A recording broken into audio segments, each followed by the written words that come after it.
Happy Sunday, happy Sunday. Thank you so very much for tuning in and checking out the Sunday conversation. I am your host, Tone Duncan, and it is truly a pleasure to start this afternoon off in celebration of what makes us all come together strong. We have such an opportunity to share in the knowledge, share in the love, share in the humility of being the children of the Most High. Some of you didn't get a chance to go to church today. Some of you don't even go to church, and that's all right. Some of you don't go to temple. Some of you don't go to mosque. Some of you have found a confliction in your life because you are willing to believe in a greater power, but sometimes the path towards that power creates and amasses a serious confusion. I say to you, happy Sunday. I say to you, peace. Because as we get to know ourselves, as we get to understand our truths, we realize we're not alone. We realize that we are not in a state of separatism, but in actuality, we are united by the things that we think keep us separated. Today, I want to talk to you about something that a lot of us deal with on a regular basis. We call it so many different names, but in truth, it's all the same. So thank you so very much for hanging out. This show has been going for a little over a month now, and I am excited. But before I get into these things, I want to kind of tell you again, where are we coming from on this? Like, what's the deal? I've been through ministry school. I've been just like you on my search towards a higher understanding, on a path that has led me down many a roads. I'm somebody who grew up in a church, praising God and celebrating a Christian faith. And as I got older, I started to wonder more about the various religions and why only Christians would be going to heaven. And knowing that so many Christians disagreed with each other, my concern became, well, which group of Christians are going to heaven? I don't want to go to hell. I don't want to live in fear and live scared. So many of my experiences, so much of my learning has been in that pursuit. So I want to say what's up to Casa. I want to say what's up to Santi. I want to say what's up to Katrina. And of course, again, my most beautiful wife, Shay, who is my inspiration and always there to help me see what it is I don't see myself. You know, because truth is oftentimes malleable. Oftentimes it starts off one direction, but it's only to lead you towards a better understanding.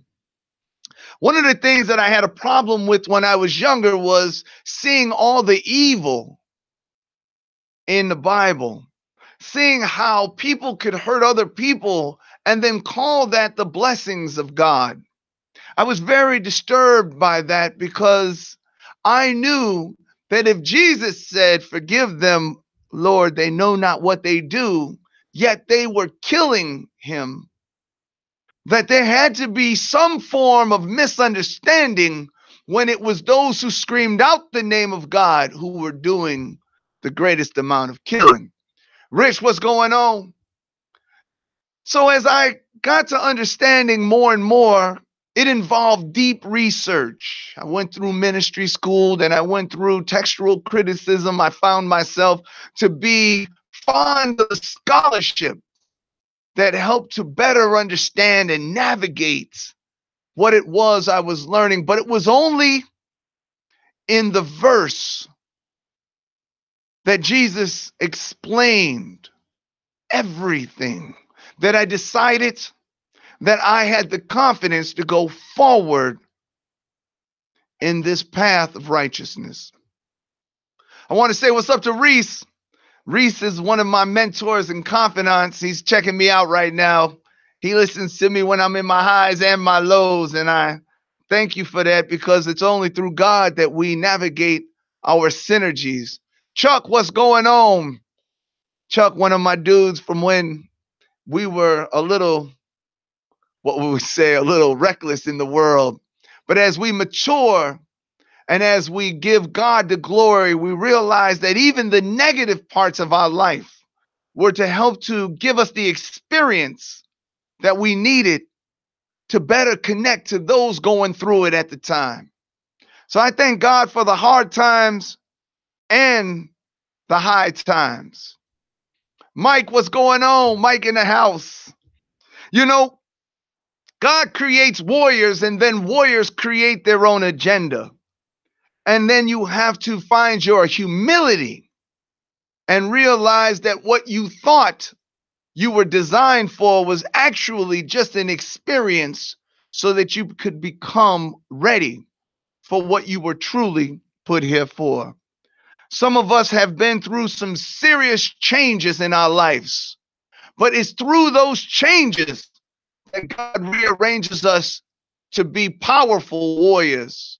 I see a good friend of mine, a brother of mine, Miko, checking me out. And you know, Miko was one of those dudes when we were out here in the world that, I mean, just the vision of this man, it was built rock solid. I mean, if good Lord, if you could see a Mike Tyson walking on the streets, it was Miko. And then I see this brother long afterwards.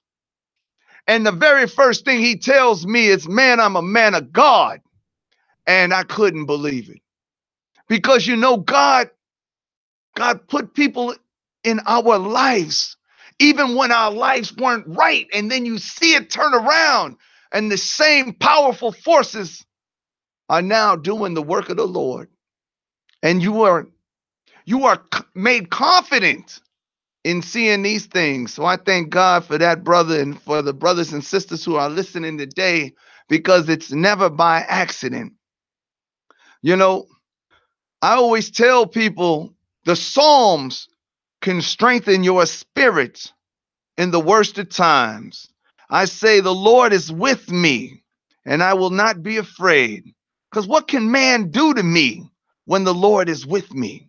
He is my helper. Poochie, what's going on? What is going on? Hope all is well. Thank you guys for hanging out with me on a Sunday. Today's conversation is specifically about fear. Rachel, what's going on? Tynetta, what's good? Thank you guys so very much for checking this out. Remember, this is a no shade show. So anytime we're talking about things that might rub you a little different because maybe your religious perspectives may differ, please remember, I love y'all. I have the greatest respect for your path. And this is just an opportunity for us to come together and talk about what we have in common. Sometimes religion can convince you that we are separated, but only when we have a topical view of it. Because as we deeply dig, we find out that the spirit of man is connected to all men. The spirit of women are connected to all of us. And I thank God for that opportunity to connect with you and talk to you today. 2 Timothy 1:7 says, for God has not given us a spirit of fear, but the power of love and discipline. But when we look at these things, we say, well, how can one have power without discipline?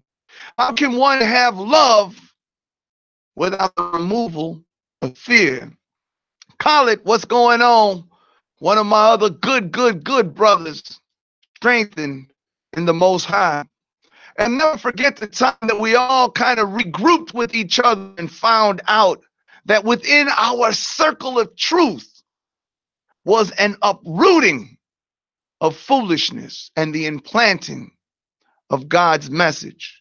And all of us came from different walks, and we expressed that love for the Most High in different ways. Not that one way is better, not that one way is not, but that in all ways we give glory to God. Rachel, hope all is well. Thank you for tuning in. Remember, we are going to like, we're going to comment, and we're going to share. But we're going to create a conversation amongst us, because too often we have allowed fear to separate us. You know, the Bible talks about fear. The Quran talks about fear. The Torah talks about fear.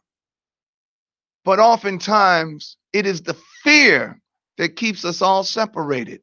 It's the fear that one person's ideologies are going to turn us astray from our love for the Most High. But you know, when you realize that God is a being on the inside and that you can never be separate from God, we realize that there is no truth in fear. We realize that fear is only a vehicle of separation from your fellow man and from your truer self.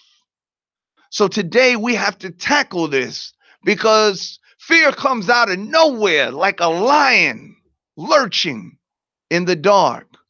And the truth is sometimes abandoned in our desire to make it through our fears. Dorian, what's going on? Hope all is well with you. Thank you for tuning in. You guys, these are tough shows when we talk about these things, because many of us have been taught not to recognize our fears. We want to call those fears spirits because we don't want to accept the fact that they are deeply inside of us as a part of us that we bring to the table. Some of us have these spirits because, unfortunately, we've been taught them. We've been taught fear from our parents. We've been taught fear from our pastors, from our most precious mentors. And some say to you, well, you got to get rid of those people and get them out of your life. But the reality is that even those who are not pure can offer you the strength of awareness so that you can create the needs for the Most High. My man Rich says false evidence is often appearing real. Miko says, but we should only fear the Most High. And the fear that we have for the Most High is love. And the fear that we are taught, because remember, words are so deceptive, because what used to mean something yesterday doesn't mean something today. I'll give you an example. People always wonder, where does this word sin come from? You know, sin has an origin. It has a meaning. See, when the ancients used the word sin, there was already a word, a definition. See, believe it or not, sin referred to the moon. How many of you guys understand that the moon was called sin? So when somebody told you you were living in sin, they were telling you that you were not using the true light, but a false light. You were not using truth, but the reflection of truth that has been refracted in fear and in misunderstanding. And that if one wanted to remove sin, i.e. the reflection of the moon, they would have to go to the true source of light. Remember this. Remember that God says, I am the creator of good and evil. So you have to understand, young gods, created in the image of the Spirit, that you house the spirit of truth and the spirit of fear. There's nothing truthful about fear. It is only a lie. So do not fear, for I am with you. Do not be dismayed, for I am your God. I will strengthen you and I will help you. I will uphold you with my righteous hand. Some of y'all know that fear pops out of nowhere when we're going through things. Sometimes it's the fear of paying our bills. Sometimes it's the fear of our health. Sometimes it's just the fear of our happiness. But you know, God has no room for fear in righteousness, because righteousness is the abandonment of worry and the confidence that no matter what you go through, there will always be the power of the Lord with you, because you are made from the spirit of truth. You are fashioned in the breath of life, and it was good. Some of us, we revert back to this unnecessary contemplation of what part of me is good. Maybe the part of me that's good is the part I cannot see and I do not know. But this is not true. The truth is that you, even with your flaws, are God blessed. Harold, what's going on? Helena in the conversation with me today. Thank you guys so very much. I love y'all. Pray for y'all. Some of y'all knew us when we were still being molded in our experiences. Some of us look around and we see each other today with a positive mindset, with positive love, and we say, wow, God is real. Because if God can help this man and this woman who everybody had written off, then truly the power of God cannot be denied. So I bear witness to you today. I bear witness. Some of you have been going through some serious problems. Maybe it's in your relationships. Maybe you wanted to love, but for whatever reason, you attract people that only use you. Some of you have wanted to love, but the fear of being mistreated has deeply, deeply hidden your heart, and your unwillingness to trust has crippled your happiness. Miko says, I was lost in sin, man. I'm going to tell you right now, Meek, me and you, we know it's the truth. Sin was almost our entire atmosphere, but God, he saw us there. He saw our nature, our bond. He saw our love, our truth, and said, I will help you, even though you are not helping yourself. This is the truth, y'all. Because too often times we label ourselves. Listen to this. We label ourselves based on the misfortunes of our introductions to truth. We've been told that somehow being wrong creates a wrong person. But God says man is good. But the actions of man are correctable. Does anybody ever know about the prodigal son? Some people don't understand when you hear this. Listen to me. The prodigal son made a decision that he no longer wanted. The beauty of the house that he was raised in, the spirit of truth that he was taught, the awareness of righteousness he was clothed in. He let it all go. He took it and went into the world, squandered it all. And then the world started to let him know he was nothing. The world assigned him a position in the lowest of the low. You know, Susan, it was in that moment when he was at the bottom that he said, my father has a better place for me. My father has a righteous house and he knows my name. He got up, he gathered himself, and he went straight back home. And right there is where we are today, because it's in that moment that God celebrates the righteous.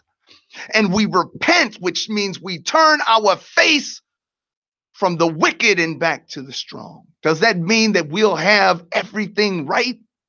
No. No, it doesn't mean that. In actuality, what it means is that you are about to deal with some really strange things. You know, when you get your life right, that's when things seem to want to turn around and be at their worst. Y'all know what I'm talking about. Darcy, what's going on? Listen to this. My man say, yes, sir. I thank God that I'm not looking over my shoulders anymore, because so often we had been in this moment of fear because our own convictions tell us you've done too much wrong. You have no right to talk about God. You have no place in glory. But this is the foolishness of the mind. See, some people don't understand that the brain is constantly redesigning itself. They talk about epigenetics, you guys. Epigenetics is the ability for the brain to reprogram itself so that it could deal with the reality that's there. So when we put our minds into corruption, our minds start to mold towards that corruption. And when it comes into that zone, we start to see things from a corrupt perspective, even though inside of our spirits, we're saying, you don't have to be this person. But we see things that we don't want to see. We think we don't want to think. We say, why, God, I'm ready to change, but yet and still I see things as if I've never changed. See, we have to understand this, because if we are going to make it past, we must understand that fear is the absence of the Lord. And since God is in you and is you, we cannot live a lie. Candy, what's going on? I got to say what's up to the Turks. What's happening? Thank you so very much. Thank you. Thank you. Katie in the house. Man, I'm loving this. But I'll tell y'all, some of us have lost things over fear. We've lost good soulmates. We've lost great relationships. We have castrated ourselves from happiness because it's too easy to live in fear and defense. Levette, what's going on? Thank you so much for checking in. I'd like for y'all to comment. I'd like for y'all to put your like buttons, love buttons up, and share this. Eddie in the house, what's going on? Ed, I'm going to tell you right now, you had me laughing so hard. Ed put out there, he said, pastors, stop telling people to touch your neighbors. It's flu season out here. I had to laugh so hard because if you touch him with your hand, you missed it. Jennifer, what's going on? Glad to see you. Glad to talk to you. It was an inspiring conversation last we spoke. But we don't touch with our hands. We touch with our hearts. We touch with our spirit. But see, when you walk outside of your faith, all you have is your senses, your ability to see, your ability to hear, your ability to touch, feel, smell. But these are for the external man. But the internal man needs none of it. See, we have the sense of faith, and we walk by that faith. And that faith is who we are. You know, I'll never forget reading when I was about to put the Bible down and just stop believing there was anything valuable within the Bible. I read where Jesus said, there are two commandments. One is that you love your God with all your heart, all your mind, with all your soul. I said, wow, that's a lot of love right there. But I can do that. You know, I can do that. That's okay. And the other one, he said, is similar to the first. What people don't understand is that the word similar doesn't have the same relevance that it does right now. I said the word similar can be broken down etymologically so you can understand what Jesus was truly saying. See, sim is the root for symmetric, i.e., they are equal and in balance with each other. See, he said the second is similar to the first in that you will love your neighbor like you love yourself. But the conviction of the statement came next.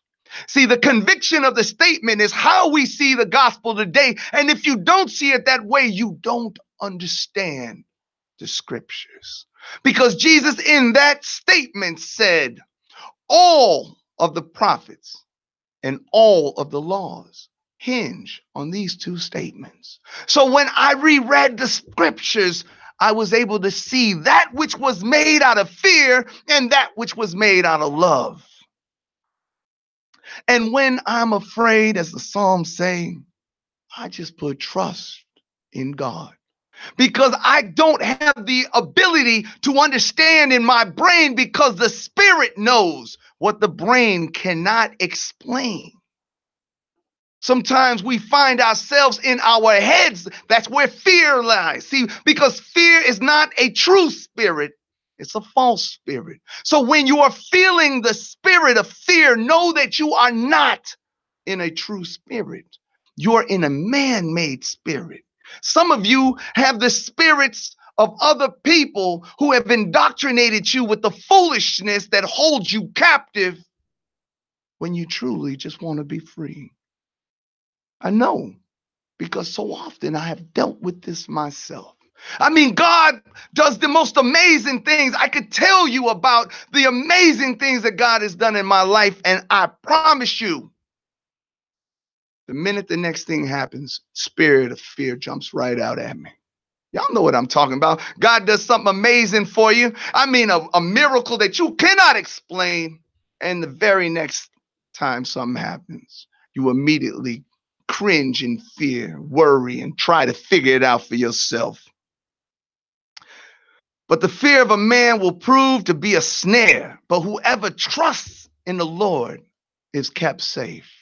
See, because if fear is only in your mind, then it's a head game, has no value, has no ability to change a situation. See, when you pray, why worry? But I ask you a deeper question. If you're going to worry, why pray? You can't serve two masters. You can't serve the little man and the bigger man, the lower self and the true self, without making God the focus. You know, in the Gospel of John, John tries to explain something that a lot of people seem not to understand. You cannot live in fear, because fear is not of God.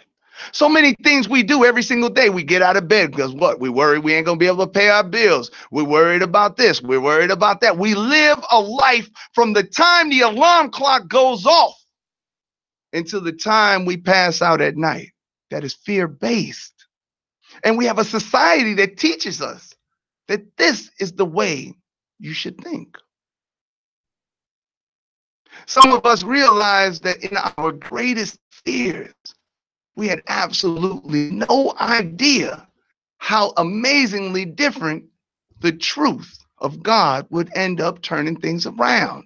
Some of y'all, I'd love for you to just take a moment right now and give me a testimony right as we speak about something where God has stepped in when all things seemed impossible and changed your life. I had the opportunity to spend time with a very, very close friend of mine who I met in the projects, where everyone seemed to be going nowhere. And the next time I saw this brother, he was on top of the world. He had just won multiple Golden Glove championships, went on to represent his community, his people, and those who were there during his struggle, and uplift us through his own blessings. But see, the next time something came about, the worry is, am I even worth it?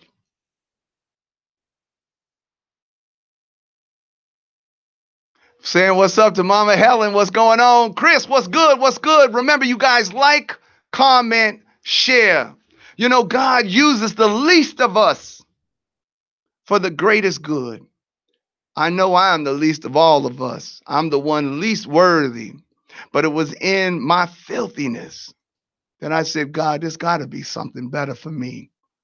It's got to be. I can't know that this is who I'm supposed to be. I'll never forget when I was young, I was dating a girl, and the girl told me, and she gave me back the little charms or whatever I gave her. She said, the truth is I really like you. I care about you. But as I talked to all my friends, we agreed you either going to be dead or in jail. And there's absolutely no possible way we can keep this going. I thank God that I heard that, because it was in that moment of contemplation that I realized that was not the person I wanted to be. Now, that might not have been the woman that I was supposed to be with. And I thank God for the lessons that I learned after that. But it was in understanding these truths that God was shaping me for a greater path. It starts off where you love the people you know. But then as you learn to love, you learn to grow. You understand that there's no feeling in life than when you spend a couple minutes to help somebody else. I remember as a kid, this overwhelming joy inside of my spirit when I did something nice for somebody. I couldn't explain how good it felt. There's nothing I had ever done for myself that gave me that feeling.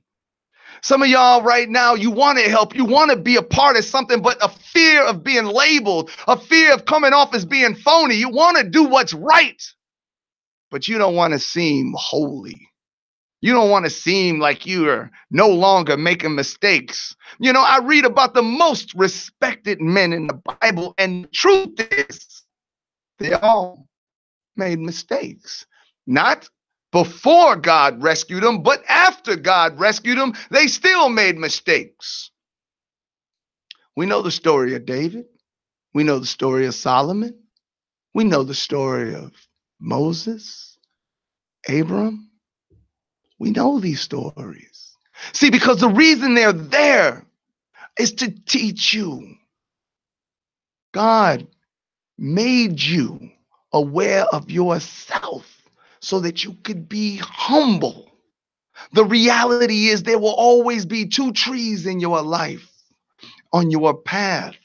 And you will sometimes go to the right. You will sometimes go to the left. But in all things, find God and come back to the center. Renee, what's going on? Man, I'm telling y'all, it feels good to sit down and talk to you about something that I know is going on in your own lives. Right now, you are the path towards righteousness that other people will see. See, you are the light that gives others hope. If you are scared, afraid, how is it that you think you can be the light you were put here for? When you find fear in yourself, know that this is a great opportunity to come to the Lord and say, God, it's happening again, and I know it ain't you. I said, God, I know that this is where I'm supposed to let go and allow the power of the true spirit to take over, because it's in these moments that we refine our thinking. See, as we become more confident in the everlasting strength of the Lord, we let go of foolishness. Because we look back, we do good inventory and see every time I feared, nothing came about it. Because it will never be as bad as you think. And if you're lofty and full of your own self, it'll never be as good as you hope. That's why in all things, we must rely on the power of the Lord. Again, some of you have a different understanding. Some of you do not use any Bible. Some of you don't use a Quran. Some of you don't use a Torah. Some of you walk into the closets and pray to your God. And I thank you for that. And the next time you pray for me too. Because we are all connected to the Most High. The question is, when things go the way they'll go, can we remember it? Karen, what's going on? Hope all is well. I'm telling y'all right now that I was going through something that was amazingly dark. I mean, I was scared for a long time, y'all. I had no belief that it would see itself through. I had some hard times going with my business. I had kind of bit off more than I could chew. I started worrying because there was no way that I could make it happen on my own. I started looking at alternatives. I started really having the doubt that you can never imagine. And I came to God and said, God, I know that this doubt is ridiculous because there's absolutely nothing I did to get to this level. So why can I keep thinking it's something I can do to stay here? See, God will raise you up so high that you'll have to realize that it is only God that sustains you. Tell me what's going on. I'm going to tell you right now, in that moment, I said, you know, God, wherever I fall, you have me. Wherever I go, you'll stay with me. See, because no matter where I am in the darkest moment, if I'm in the best of life, you are with me. And if God is with you, where do you want to be? So I thank God for that opportunity. More importantly, I thank God for the blessings that I had gotten once I realized he got me.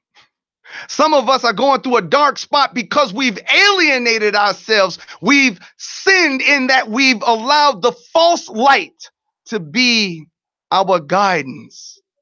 But we let that go. We let that go and we believe in the truth when the falsehoods have proven they can do us no more good. Yeah, we hold on to them. We walk with them. We believe in the fear. And actually, we put ourselves in the darkness that we fear. And I thank God for the ability for somebody to come out of nowhere and say, hey, that's not the real truth. Here is that truth. I was listening to Miko, and I'm going to tell you right now, if you guys get a chance to stroll through the thread and just listen to this brother, man, this brother's got an amazing testimony. And I can tell you right now, I know every bit of it is true. See, God will take somebody who everybody thought was lost and build them in a way that you cannot help but see the brightness of God's glory.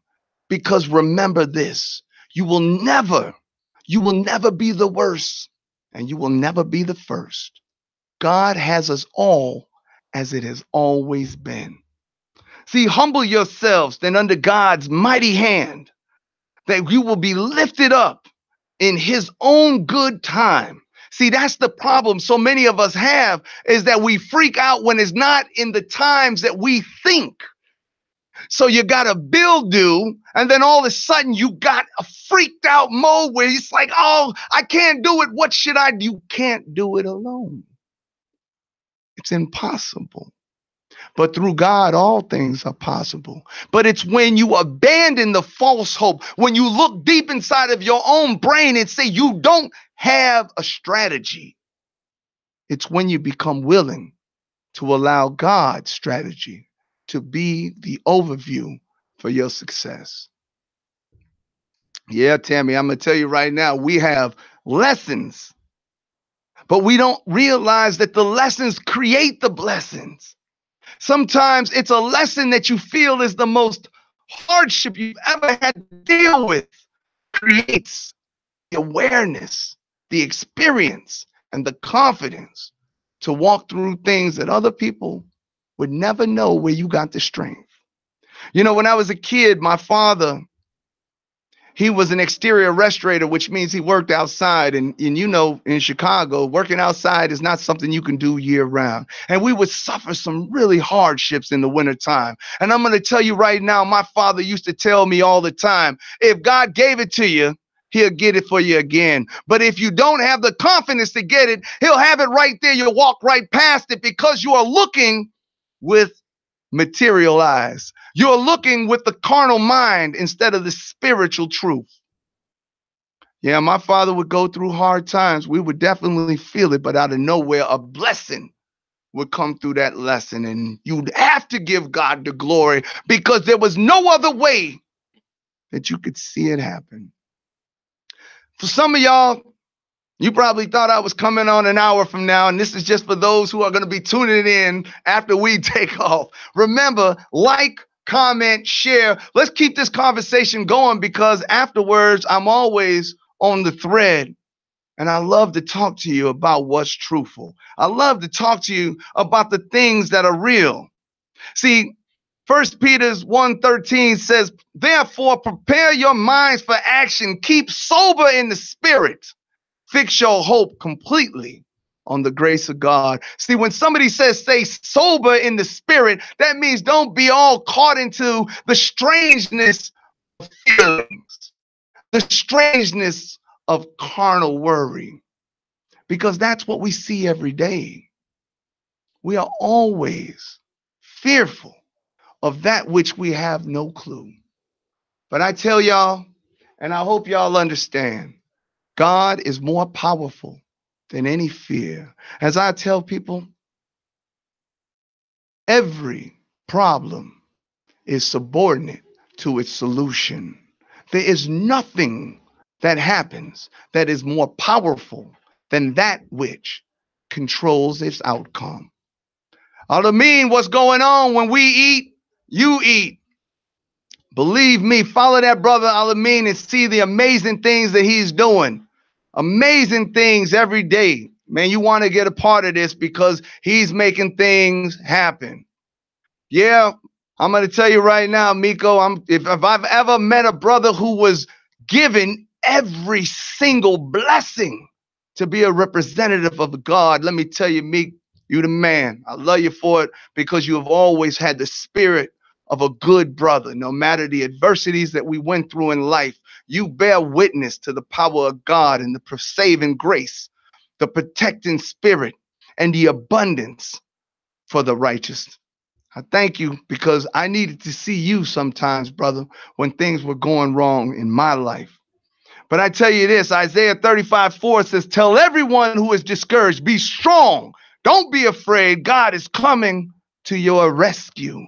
But we don't know. We step inside of the mind and step away from the spirit.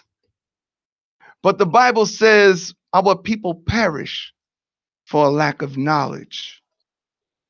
Because there's nothing in your mind that can create the awareness that a sober heart and a humble spirit can provide. You know, I got to tell y'all that it's at this moment that I hate this show. Because right when I start feeling like it's time for me to start moving in the truth, it's the end of my broadcast. So I just say to y'all in prayer, I love y'all. I pray for y'all. And I want to hear more about what you have to say. Like, comment, share. And tune in for next week for the 1 p.m. Sunday conversation. It's your host. It's your brother, Tone Duncan. Peace. And God's blessing in all things.